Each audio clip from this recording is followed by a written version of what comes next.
ఈరోజు ఒక క్లయింట్ కు రిపోర్ట్ తీసామండి. క్లయింట్ మమ్మల్ని అడిగిన క్వశ్చన్ ఏంటంటే, సార్ మీరు ఇచ్చిన సివిల్ రిపోర్ట్ లో ఒక విధంగా వస్తుంది స్కోరు, మేము ఫోన్ పేలో గూగుల్ పేలో చూసుకుంటే ఇంకో విధంగా ఉంది. అంటే మేము వాళ్ళది రాంగ్ అనుకోవాలా లేకుంటే మీరు ఇచ్చిన స్కోర్ రాంగ్ అనుకోవాలా అని చెప్పేసి ఆ క్లయింట్ మమ్మల్ని ఒక డౌట్ అడిగారు. సార్ సివిల్ రిపోర్ట్స్ అనేది టోటల్ గా 4 ఉంటాయి సార్. క్రెడిట్ రిపోర్ట్స్ ఒకటి ట్రాన్స్ యూనియన్, నెక్స్ట్ క్రిఫ్, ఈక్విఫాక్స్, ఎక్స్పీ. ఈ 4 రిపోర్ట్స్ లలో ఒక్కొక్క దాంట్లో ఒక్కొక్క విధంగా వస్తుంది. ఒక 50 పాయింట్స్ 80 పాయింట్స్ డిఫరెన్స్ లో వస్తుంది తప్ప మనకు స్కోర్ అనేది ఒకటే విధంగా అందులో చూపించదు.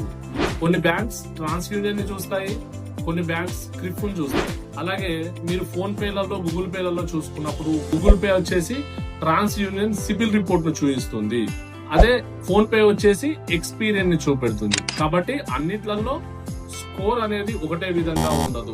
మీ ప్రాబ్లమ్స్ చూడండి, అంటే లోన్ లో మీరు కట్టిన లోన్స్ ఒకసారి చెక్ చేసుకోండి. అవి యాక్టివ్ లో ఉన్నాయా, ఇన్యాక్టివ్ లో ఉన్నాయా, క్లోజ్ అయ్యాయా, లేదా ఏదైనా రిటర్న్ ఆఫ్స్ లో ఉన్నాయా అది చూడండి. TransUnion CIBIL report, banking CIBIL report ఒకటే విధంగా వస్తుంది. మేమిచ్చే ఎక్స్పీరియన్స్ సిబిల్ రిపోర్ట్, బ్యాంకింగ్ వాళ్ళు ఇచ్చే ఎక్స్పీరియన్స్ సిబిల్ రిపోర్ట్ లో స్కోర్ ఒకటే విధంగా వస్తుంది. అంతే తప్ప ఈ TransUnion CIBIL, Experian CIBIL అనేది స్కోర్ అనేది డిఫరెంట్ గా వస్తుంది. Thank you.